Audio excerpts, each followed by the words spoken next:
How do you live your life? What do you do? For the Stoics, there was no good life that was not lived in accordance with virtue. The summum bonum for the Stoics, virtue was the highest good. It was what you were aiming at in life. Not virtue in the sense that you think you're better than other people. Virtue isn't a thing you talk about. Virtue isn't a thing you explore in the abstract. It's a way that you live your life. There's a lot of books written by the Stoics. Marcus Aurelius' Meditations, there's Seneca's Letters, there's Epictetus' Handbook. And what the Stoics said is, of course, important, but it also matters what the Stoics did, who they were, the events that shaped them, and how it illustrates the lessons, or in other cases, reminds us of what happens when you don't live up to the teachings, right? When they're just words and not deeds. That's obviously what I try to talk about in Lives of the Stoics, which is the art of living from Zeno to Marcus Aurelius. But in today's episode, I want to talk about who the Stoics were, right? Sort of who was Seneca? Actually, it's interesting, right? We think of Seneca and looking like this. Some people think Seneca looks like this. Seneca actually looks more like this. The argument was, this is Seneca's fantasy of himself, sort of hard-worn, haggard, tough, but in fact, he was a little more spoiled and indulgent. We're going to look at the lives of the Stoics: Marcus Aurelius, Seneca, Cato, Zeno, the founder of Stoicism, Admiral Stockdale, people who not just talked about Stoicism, not just studied Stoicism, but did their best to live it, and in other cases, failed to live up to it. How did it happen? How did this boy of pedestrian ancestry, handpicked and groomed to become king? It remains a mystery. The boy's name was Marcus Aurelius, and for all the incredible expectations and hope placed upon him, he managed, to paraphrase his great admirer Matthew Arnold, to prove himself worthy of it. Born April 26, 121 AD, Marcus was raised by both his grandfathers, who doted on him. By the time he was 10 or 11, he'd already taken to philosophy, dressing like one and following the sober and restrained habits, even sleeping on the ground to toughen himself up. He had already developed a reputation for honesty. The Emperor Hadrian, who would have known young Marcus through his early academic accomplishments, sensed his potential and kept a keen eye on him. His nickname for Marcus, whom he liked to go hunting with, was Verismus, a play on his name Verist, the truest one. What could it have been that Hadrian noticed in this young boy? What could have given him the sense that he might be destined for great things? It's impossible to say for sure, but he must have seen something in his soul that Marcus likely could not even see himself, because by Marcus's 17th birthday, Hadrian had begun planning something extraordinary. He was going to make Marcus Aurelius the Emperor of Rome. On February 25th, 138 AD, Hadrian adopted a 51-year-old man named Aurelius Antoninus Pius on the condition that he in turn adopt Marcus. Tutors were selected, a course of successive offices laid out, and by the time Hadrian died a few months later, destiny was set. Marcus Aurelius was to be groomed for a position that only 15 people had ever held in Rome. He was to wear the purple. He was to be made Caesar. But unlike most princes, Marcus did not yearn for power. He was more like those great leaders, the best ones, who had reservations, worries that they could not do a good enough job. But around the time he learned of Hadrian's adoption plans, Marcus would dream a dream that he had shoulders made of ivory. He took it as a sign. He could do this. In 161, at age 40, he was made emperor, the same position held by Nero and Domitian and Vespasian and Caligula and so many other monsters. Being chosen to be king, having enormous power thrust upon him at so early an age, somehow seems to have made Marcus Aurelius a better person. This utterly anomalous event in human history, how one man did not go the way of all other kings, can only be explained by one thing: his Stoic philosophy. It wasn't just the headwind of power that Marcus faced in his life. He had recurring painful health problems. He lost 7 or 8 children. His reign from 161 to 180 was marked by some 19 years of wars at the border and the Antonine Plague, in which some 5 million people died. Yet like all great heroes, he rose to the occasion. He took reality on reality's terms and proved to really have those ivory shoulders. So how did he do it? One biography cites his lack of ego and his shrewd and careful personnel selection. He searched for and hired the best, breaking the mold and filling his staff with talent, not aristocrats or cronies. He listened to advice. He empowered people to make decisions. When the Antonine Plague hit Rome and the streets were littered with bodies and danger hung in the air, Marcus's first move was hiring Galen, the now famous physician and polymath, to lead medical lectures and anatomy demonstrations and to elevate the intellectual tone of his court. What's the point of philosophy? It's not big words you can't pronounce. It's not impressing people. It's not getting a tenured chair at a university. The point of philosophy, to the Stoics anyway, the point of philosophy is to become a better person. If you're studying philosophy for any other reason, you're wasting your time. Seneca says, what does philosophy offer? It offers counsel. It offers instruction in how to be a better person. And I don't just mean that in terms of improving yourself physically or mentally, just becoming smarter and stronger. It's about becoming a better human being, a better member of the human race.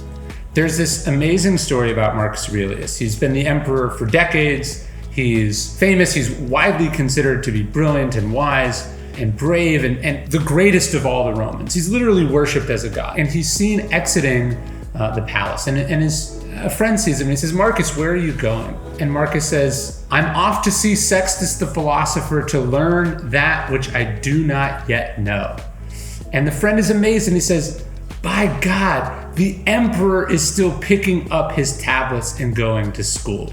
All of the Stoics had these great teachers. They didn't just read about Stoicism. It was an active practice, a lifelong education that they were engaged in. They had teachers, they went to classes, they read books, and they tried to learn these lessons from their actual life and apply them. Seneca says we learn as we teach as well. So we've been hard at work at this new course. We're calling it Stoicism 101, Ancient Philosophy for Your Actual Life.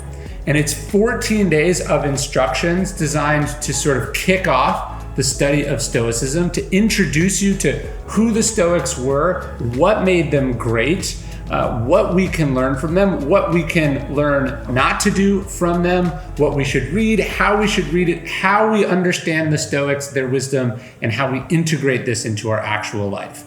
We've done all sorts of amazing challenges here at Daily Stoic over the years. This one, I think, is the best entry point we have, and yet it's also the best for people who've been studying Stoicism a long time to sort of rekindle that interest, to go back to first principles, to really root themselves in the philosophy once again. Stoicism 101. You can sign up now. Just go to dailystoic.com/101 to take this awesome 14-day introduction primer on Stoicism. Can't wait to show you.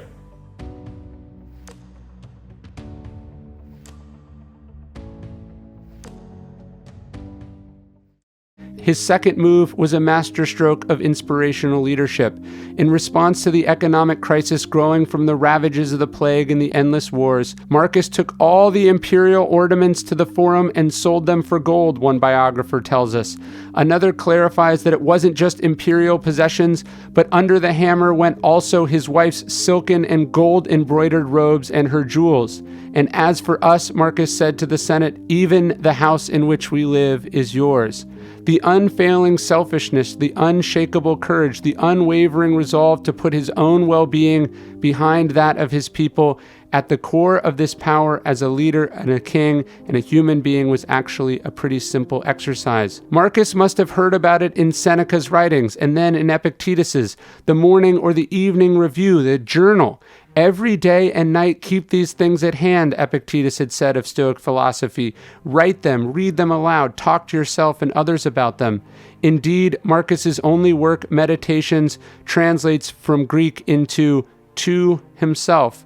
Yet somehow in writing exclusively to and for himself these notes, these admonitions, these criticisms, these reflections, Marcus managed to produce a book that has not only survived through the centuries, but is still teaching and helping people today. In these pages, he was steeling himself against the blows that fate seemed to so regularly target him for. He was preparing himself for what the upcoming day might have in store. He was clearing his mind. He was reminding himself of what was important. He was keeping his ego in check. And there is no theme that appears more in his writings than death. In How to Think Like a Roman Emperor, the author Donald Robertson talks about how the Romans, knowing little about the spread of germs or disease and their proneness to superstitions, burned incense to keep them safe and to protect a family from falling ill. Marcus then woke up every day to a surreal smelling city, a mixture of the putrid smell of dead bodies and the sweet aroma of incense. It was a constant reminder, as Donald writes, that he was living under the shadow of death and that survival from one day to the next should never be taken for granted. Marcus's writings and meditations reflect this insight time and time again. Think of yourself as dead, he writes. You have lived your life. Now take what's left and live it properly. You could leave life right now, he says on another page. Let that determine what you do and say and think. People of means fled Rome during the plague, but Marcus braved the dangers, the deadliest pandemic of Rome's 900-year history. He was Churchill during the Blitz, inspiring the people to keep calm and carry on. He didn't get rattled under pressure. He didn't panic. He kept himself strong for others. He insisted on what was right, never what was politically expedient. He showed up for the people, assuring them that he did not value his safety more than his responsibility. He was the perfect embodiment of what Stoicism is supposed to mean. And yet, for all his dignity and poise, it cannot be said that Marcus was perfect. He wouldn't claim to be, nor did he expect he could have been. The toughest part of his legacy, the question that still baffles students and scholars alike, how did a man so committed to wisdom and justice and moderation and courage allow his unstable son Commodus to succeed him? If you have seen the movie Gladiator, Joaquin Phoenix gives you a fairly accurate idea of the complicated and disappointing life of Commodus. Why Commodus was the way that he was, we can't say for sure, but certainly the early and painful loss of so many brothers and sisters would explain it. Marcus's later years were defined by this loss. 5 sons and 3 daughters died before he did. His brother and co-emperor Lucius Verus died the same year as the son that was supposed to rule alongside Commodus. Shortly after, Marcus's beloved wife of 35 years also died. When Marcus spoke of death, he didn't do so as an academic, but a person who'd felt its hard and cold hand on his shoulders constantly. And then finally in 180 CE, it was Marcus who fell ill. It was a fate that was inevitable given his style of leadership. By his doctor's diagnosis, he knew he had only a few days to live, so he sent for his 5 most trusted friends to plan for his succession and to ensure a peaceful transition of power.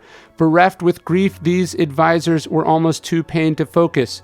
"Weep not for me," began Marcus's famous last words. "Think rather of the pestilence and the deaths of so many others." And then on March 17th, 180 AD, at age 58, Marcus turned to his guard and said, "Go to the rising sun, I am already setting." And then he covered his head to go to sleep and never woke up. Rome and us, her descendants, would never see such greatness again, and they knew it. In his own lifetime, Marcus Aurelius was honored with the creation of a bronze statue depicting him atop a horse addressing his troops, perhaps following some great victory on the battlefield. It is the only bronze equestrian statue of a pre-Christian emperor to survive to the modern era.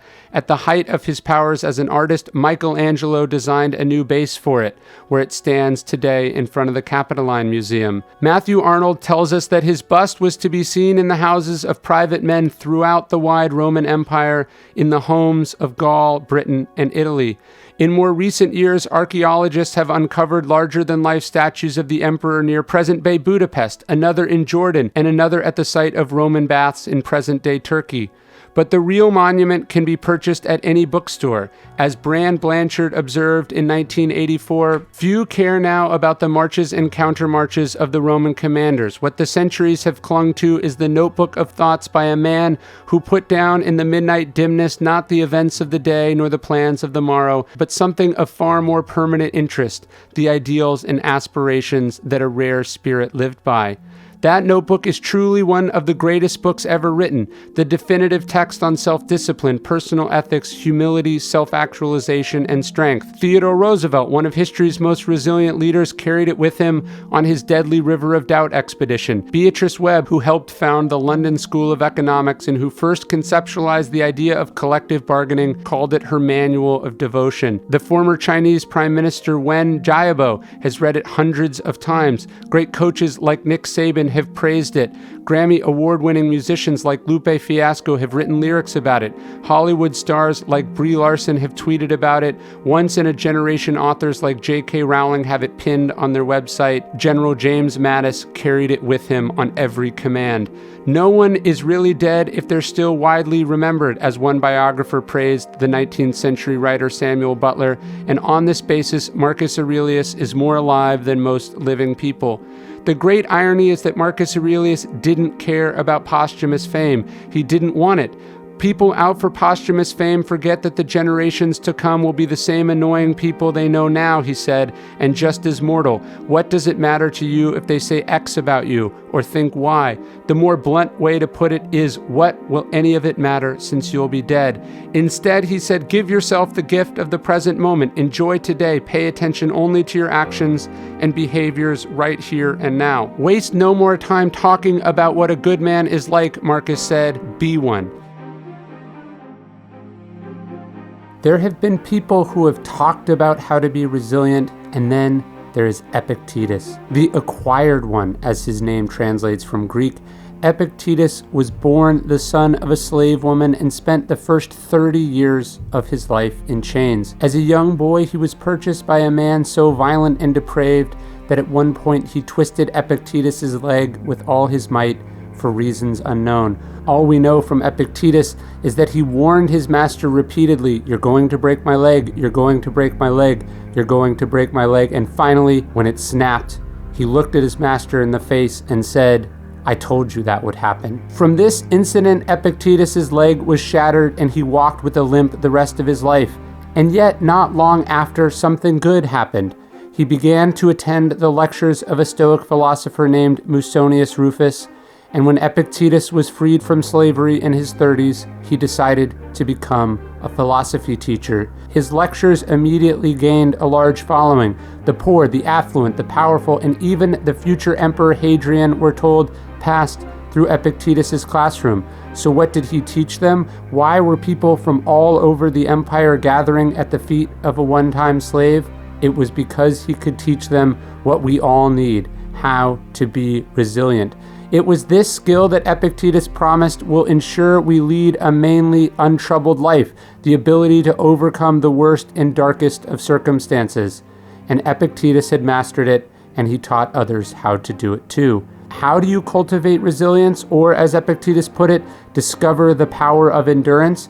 It starts with, he said, your chief task in life, which is to be able to identify and distinguish between what is up to us and what is not up to us, the things we control and the things we cannot. That's the crucial distinction that every person must make. That's the difference between people who are resilient and people who aren't.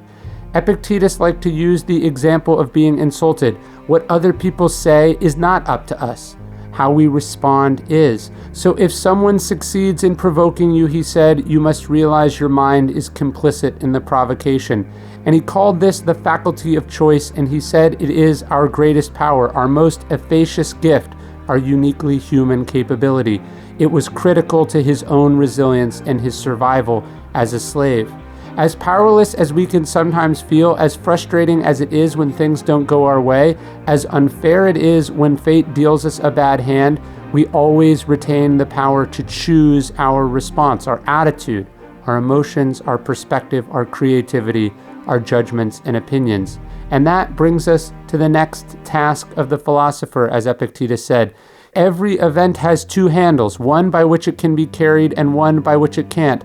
If your brother does you wrong, he said, don't grab it by his wronging, because this is the handle incapable of lifting it. Instead, use the other, that he is your brother, that you were raised together, and then you will have hold of the handle that carries. When adversity strikes, a recession hits, a pandemic sweeps across the globe, setbacks, struggles, uncertainties, inconveniences, Whatever it is, the critical question is, which handle will we grab? The one of resentment, of bitterness, of anger, of unfairness, or the one of forgiveness, of strength, of fortitude, of looking for the good, of looking for what we might do with what has happened? Are we going to grasp the problem or the opportunity, the have to or the get to, that this is unfair, that you have a right to be angry, or that you have the power to move on? There is almost always some good hiding within or around the bad. You have to look for it and you have to grab hold of it. This is how we thrive in life. Well, almost always. Sometimes, as Epictetus knew well, there just isn't anything we can do. Sometimes, when you separate things into the categories of what is up to us and what is not, sometimes it comes down that something is not up to us. The shot didn't go in, the stock went to zero, the whole industry collapsed and took your job with it. All you can do is let go and move on. Epictetus called this the art of acquiescence, surrendering to fate, accepting that there is a larger plan. It's not resignation, it's not pessimism, it's bold optimism fused with determination. The recognition that there is more at work behind the scenes, that we know that there is a bigger picture that we cannot see, something higher than ourselves. This, Epictetus says, does not make us weak. Far from us, it makes us powerful and unstoppable in every human way. The Stoics talk about the idea of amor fati, of embracing your fate. Well, that was easier for Marcus Aurelius, the emperor, the rich, the powerful, to wrap their heads around. But what about Epictetus? Even he too was able to see the adversity and the difficulty he went through as something that was shaping him, something that was making him into the man he needed to be so he could do what he needed to do, which was instruct a generation of Romans on how to rise above even the worst circumstances. Of course, this isn't easy to do, separating what is up to us and what isn't, choosing to grab the right handle, accepting pain and suffering in life. None of that feels great. And so Epictetus said we must undergo a hard winter training and not rush into things for which we haven't prepared. This is where we get the Stoic love of challenges, of embracing adversity, of taking cold plunges, of sleeping on a hard mattress, on making good, of arduous physical exercise, training for what the world is likely to throw at us. This takes work. And so when we talk about resilience, we are talking about building resilience. We have to work at it, practice, prepare, and of course, accept.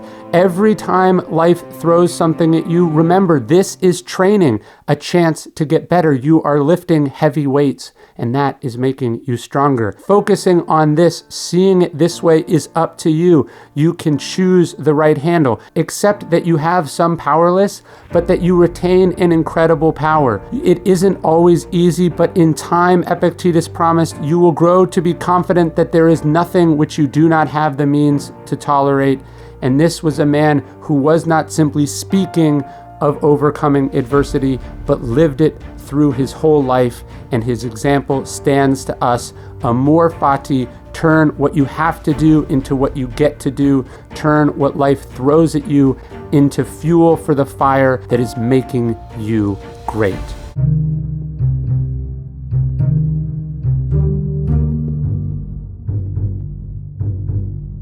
For a boy born in a tiny village in southern Spain, some 1,500 miles away from the place he dreamed of making a name for himself, it would please Lucius Annaeus Seneca very much to know that we are still talking about him today.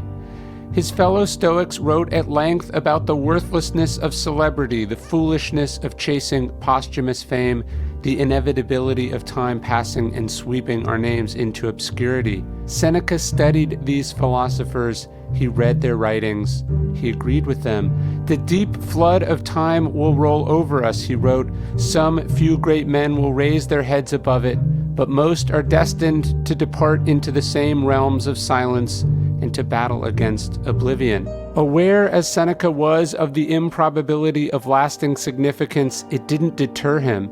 If anything, it propelled this young man. In a way, it only reaffirmed what he already knew. Born with a chronic illness, Seneca realized at an early age what so many never do. Life is short, fragile, and extraordinary. So we must see to it, he said, that our lives, like jewels of a great price, be noteworthy not because of their width, but because of their weight. Let us measure them by their performance, not of their duration. That's exactly what Seneca did. He performed, right down to the last moments of his life, a theatrical suicide that would rival that of his hero, a Stoic philosopher and Roman senator named Cato the Younger, who famously disemboweled himself rather than live under Julius Caesar's tyranny. Unlike his hero, however, Seneca never got to taste any part of that freedom of Roman libertas that Cato and his predecessors had all enjoyed. Instead, he knew only of the empire. Seneca would live through the reigns of the first 5 emperors of Rome, and to say it was a time of tremendous violence, paranoia, and uncertainty would unfairly understate it. No one's station in life put them high enough or far enough from the reach of the bloodlust of these evil emperors. Most people opted to keep their heads down, to simply endure the political chaos, to stay completely off the imperial court's radar. Seneca, on the other hand, spent all of his life attempting to maneuver towards and within the turbulent court regimes. And according to the historian Dio Cassius, he nearly got himself killed doing so. After masterfully pleading a case in the Senate in front of the Emperor Caligula, Caligula ordered Seneca to be put to death, but afterwards let him off, Dio says, because he believed the statement of one of his female associates to the effect that Seneca had consumption in an advanced stage and would die before a great while. Seneca's chronic illness saved his life, at least temporarily. Caligula's successor Claudius didn't care how long Seneca had to live. When he came to power in 41 AD, one of his first orders of business was to banish Seneca from Rome. What for, we don't know. Most likely a blanket persecution of philosophers or some trumped-up charge.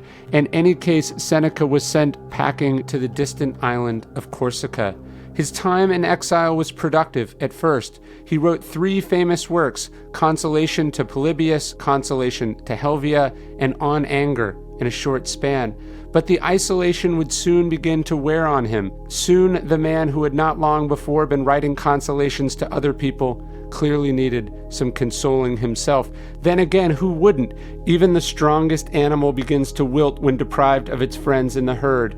But thankfully, Seneca had begun his practice of letter writing, which would continue all his life. He wrote about a lot of different things in that time, about friendship, about love, about nourishing the body, about wealth and status, and how quickly life can be flipped upside down. In a play he wrote towards the end of his life, Seneca captured just how capricious and random fate could be.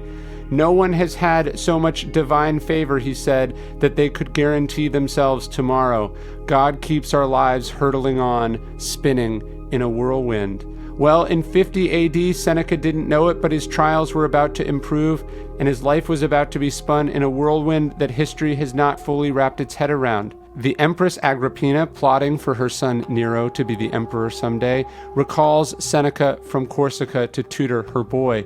A statue of Seneca and Nero done by a Spanish sculptor, Eduardo Barone, manages to perfectly capture the dynamic between this wonderful teacher and this strange, headstrong student. Seneca sits with a document that he's written across his lap, trying to point to a spot in the text, trying to instill in his young charge the seriousness of the tasks before him. Nero is hooded, his expression is sullen, both fists are clenched, and one of them rests on his temple as if he can't bring himself to pay attention.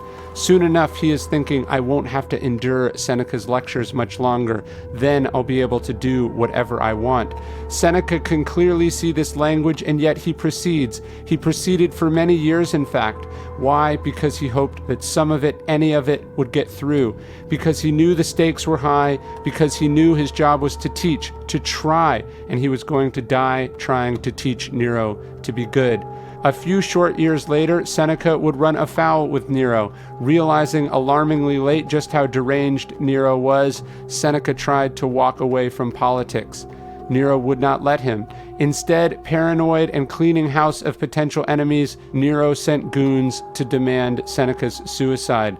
Seneca made no plea for pardon. When his request for something to write down his will was denied, he turned to his friends and said he could bequeath to them the only thing that mattered, his life, his example. It was heart-wrenching, and they broke down when he said these words. "Where," he said, chiding gently not just his friends, but the audience of history, "are your maxims of philosophy or the preparation of so many years of study against evils to come? Who knew not Nero's cruelty," he said. "After a mother and a brother's murder, nothing remains but to add the destruction of a guardian and a tutor." Hugging his wife, he urged her not to grieve for him too much and to live on without him. Instead, she decided to go with him. Slitting the arteries in their arms, they began to bleed out. Seneca's meager diet seemed to have slowed his blood flow, so next he willingly drank a poison he had kept for precisely this moment, but not before pouring a small libation out to the gods. When this poison did not work, Seneca was moved to a steam bath where the heat and dense air finally finished him off. Shortly after, his body was disposed of quietly without funeral rites, per a request that Seneca had made long ago, which, to the historian Tacitus, was proof that, like a good Stoic, even in the height of his wealth and power, Seneca had been thinking of his life's close.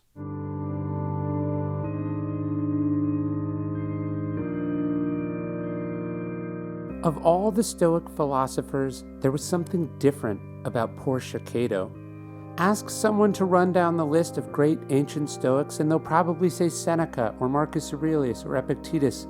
If they really knew their stuff, they might mention Zeno or Cleanthes or Chrysippus. But what do all these people have in common? They're all men. This was the curse of the ancients. It was a man's world. But we shouldn't think that only men were Stoics, because we'd be forgetting Porsche, and you don't have to hear much about her to understand why she's been so inspiring for so many thousands of years. It was in the darkest period of Abigail Adams's life, during the depths of the American Revolution, that she began to sign the letters to her husband, John Adams, as Porsche. It was the perfect choice for a pseudonym. Porsche was introduced to Stoicism as a child by her father, the towering Stoic Cato the Younger, and she quickly dedicated herself to this philosophy. Even after her own husband was killed during Rome's civil war, even after the fall of the republic that her family had cherished, even after the tragic death of her first child, we're told that Porsche remained resolute. And still more true, Plutarch wrote, is that the daughter of Cato was deficient neither in prudence or in courage. In fact, Porsche picked up the pieces of her shattered life and eventually remarried to a man named Brutus. As a knowing wife, she quickly intuited that her husband was planning something in 44 BC, but she wasn't sure what. Instead of demanding that he explain himself, she decided she would prove her trustworthiness and fortitude. Plutarch writes that Porsche took a small knife and stabbed herself in the thigh, and then waited to see how long she could stand the pain. Bleeding profusely and shaking in near delirium from her wound, when her husband finally came home, she grabbed him and said, "Brutus, I am Cato's daughter, and I was brought into your house not as a concubine to share your bed and board, but to be a partner in your joys and in your troubles. You are faultless as a husband," she said, "but how can I show you my service if I am to share neither in your suffering or anxiety, which craves a loyal confidant? I know that women's nature is thought too weak to endure a secret," she said, "but good rearing and excellent companionship have gone far towards strengthening my character, and it is my happy lot to be both the daughter of Cato and the wife of Brutus. Before this," referring to her wound, she said, "I put less confidence in my advantages, but now I know that I am superior even to pain." Shakespeare renders this same scene quite beautifully as well. "Tell me your consuls," he has her say, "I will not disclose them. I have made strong proof of my constancy, giving myself a voluntary wound. Here in the thigh, can I bear that with patience, and not my husband's secrets?" Brutus was so moved by what he witnessed that he not only informed his wife of the plot to kill Julius Caesar, but committed to proving himself worthy of her courage and commitment. And on the Ides of March, we get a sense of that courage and how large it loomed in Brutus's mind. He and the conspirators descended on Caesar with a savagery that surprised both the victim and himself. The historians tell us that Porsche was out of her mind with worry, and yet she remained strong, waiting for her husband to come home. Civil war would follow the assassination, and Portia and Brutus would be separated. As he left his wife, Brutus realized he was leaving behind no Penelope, but that his wife was a warrior, a conspirator, more than his equal. Plutarch tells us that with Brutus gone, Portia made it clear that she had no desire to remain on this earth. Her friends and attendants kept close watch over her, but when she saw her chance, Portia rushed to the fireplace and picked up glowing red coals and quickly swallowed them, dying quite literally as the fire-eating lover of freedom her father had raised her to be. Unsurprisingly, Portia's incredible life has been portrayed in art and literature for centuries. She is on the short list of females appearing in Shakespeare's plays. Portia is in both The Merchant of Venice and Julius Caesar. In various movies and television adaptations of Caesar, actresses like Deborah Kerr, Virginia McKenna, Kate Stevenson Payne, and Diana Rigg have played her. She's the heroine in plays and other movies. We see her in the 4th book, Caesar's Women, and the 6th book, The October Horse, of Colleen McCullough's 7-book series, Master of Rome. In The Ides of March, an epistolary novel by Thornton Wilder, Portia is the main character. A few centuries after her death, the Stoic philosopher and pioneer of gender equality, Musonius Rufus, was asked if women should be taught philosophy. Are female animals trained any differently than males? He asked rhetorically. Why then would the education of humans vary gender to gender? It is not men alone who possess eagerness and a natural inclination towards virtue, he said, but women also. Women are pleased no less than men by noble and just deeds and reject the opposite of such actions, and indeed philosophy is nothing but the practice of noble behavior. No one proves this more than Cato and his daughter Portia. No one proved this more than by her very deeds. Stoic philosophy transcends any individual being or society. It's not rooted in one gender, but the universal principles of life, the human experience, and that's what makes Portia Cato, the Stoic Iron Woman, the hero of Stoic females everywhere, and proof that virtue knows no gender.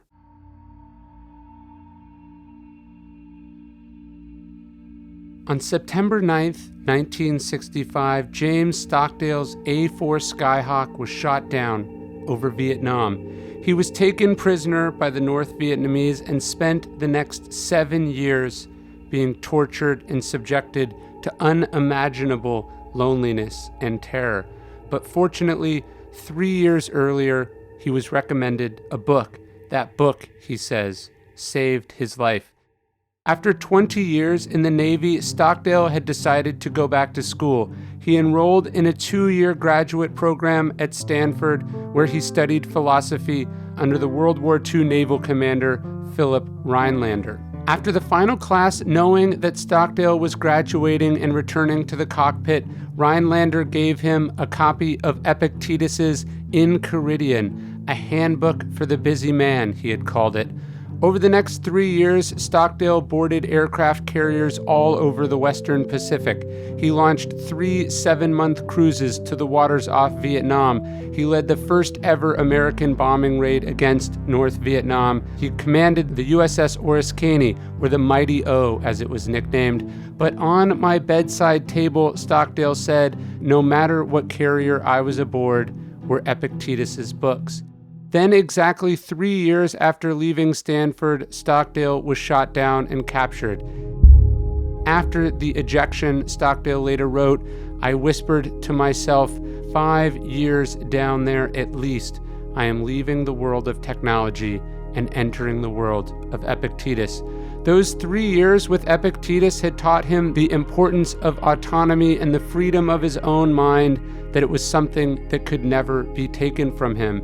In prison, the words of Epictetus kept coming back to him. Do you not know that life is a soldier's service? If you neglect your responsibilities when some severe order is laid upon you, do you not understand to what a pitiful state you bring the army? And each day Stockdale lived what Epictetus taught him, that a podium and a prison is each a place, one high and the other low, but in either place your freedom of choice can be maintained, if you so wish. Stockdale learned in that prison camp, in what they had come to call the Hanoi Hilton, he learned to live without fear or hope, as the Stoics teach, believing that fear and hope were flip sides of the same coin, pointless concern for future events. Most of his fellow POWs, Stockdale noticed, tormented themselves with hope, a hope of an early release, a hope they would be rescued next week, next month, next year. They were the ones, Stockdale said, who died of a broken heart and didn't make it out alive. But Stockdale's Stoic practice helped him confront the grim reality of his situation without giving in to despair or depression. He realized that only the ruthless acceptance of the present would sustain him over the long haul. So casting aside all thoughts of future fears or hopes, he believed instead only that the harm could be done to him would be done by himself. I learned what Stoic harm meant, he said. A shoulder broken, a bone in my back broken, a leg broken twice were peanuts by comparison. Epictetus had said, "Look not for any greater harm than this, destroying the trustworthy, self-respecting, well-behaved man within you." With those words on a kind of internal loop, Stockdale said he never doubted that I would get out, but also that I would prevail in the end and turn the experience into the defining event of my life. Maintaining that balance of radical acceptance of the present realities with the optimism in maintaining the freedom of his own choices was the paradoxical key to his survival. Jim Collins, the best-selling author, would dub it the Stockdale paradox in his classic Good to Great. You must retain faith that you will prevail in the end regardless of the difficulties, Collins explains, and at the same time, you must confront the most brutal facts of your current reality, whatever they might be. With that powerful blend of radical realism and relentless optimism, Stockdale made it out alive. He was released and returned home during Operation Homecoming on February 12, 1973. He was awarded the Medal of Honor a few weeks later. He could barely walk, let alone stand upright, following the debilitating treatment in captivity, which included being forced to wear heavy leg irons for over 2 years. Otherwise, he would have returned, had he had the choice, straight to the cockpit. Instead, he was promoted Vice Admiral of the U.S. Navy and eventually retired in 1979 after a 32-year career. In all, Stockdale was awarded 27 combat awards, the Medal of Honor, 2 Distinguished Flying Crosses, 4 Silver Stars, and 2 Purple Hearts, among others. But the Stoic is not only a soldier. Stockdale's civilian life was equally productive and decorated. He was named a fellow of the Hoover Institute at Stanford University and spent more than a decade there teaching the Stoic philosophy that saved his life. He was asked to serve as a chair of the White House Fellows under the Reagan administration. He and his wife Sybil co-authored In Love and War, the story of a family's ordeal and sacrifice during the Vietnam War, which was later made into a movie starring James Woods and James Alexander. He was, to his own surprise, announced as the billionaire business tycoon and independent presidential candidate Ross Perot's vice presidential running mate. And a few months later, Stockdale found himself on national television debating against Al Gore and Dan Quayle. "Who am I? Why am I here?" Stockdale famously responded when asked for an opening statement. These were questions meant to poke fun at the fact that he was not a politician like his counterparts. But the haughty ignorance of the media and uninformed public led not only to the missed opportunity of bringing wisdom to the political conversation, but the mocking of a hero. There was even a Saturday Night Live recreation later that week with Phil Hartman as Stockdale. His reputation, tragically, was damaged and never fully recovered, at least not in his lifetime. It was terribly frustrating, Stockdale later explained.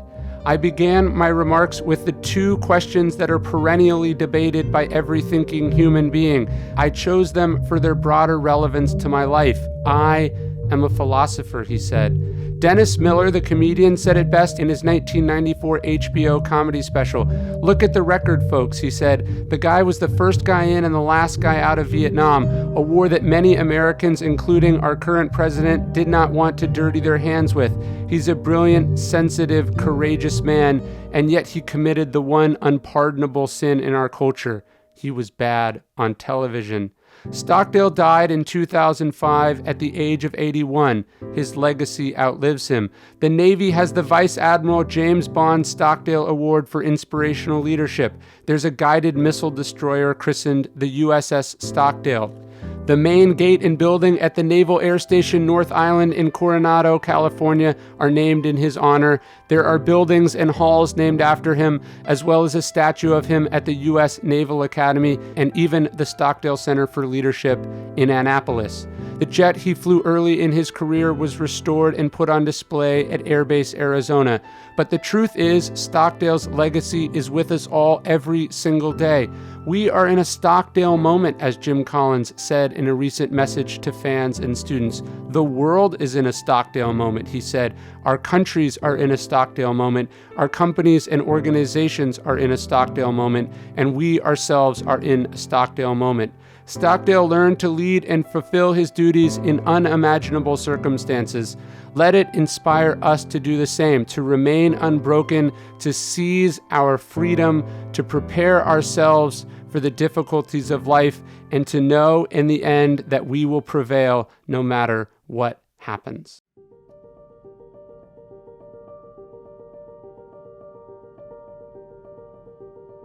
There's a great story about Zeno, the founder of Stoicism. He's this successful merchant, he's leading a convoy of ships, and a storm hits or he runs aground. He suffers a terrible shipwreck. He loses everything, and he washes up penniless in Athens. But he stumbles into a bookstore, and there in the bookstore he's introduced to philosophy and goes on to found Stoicism. And he would say later, "Thus fortune did drive me to philosophy." The shipwreck is the best thing that ever happened to him. It shapes his life because he allows it to shape his life. So the point is, this thing that's happening to you, this thing that you were fighting so hard that you wish hadn't happened, you have no idea where it will lead. You have no idea what you can make of it, but you've got to embrace it, you've got to accept it, and you've got to turn it into something like Zeno did, because you may well change the world because of it.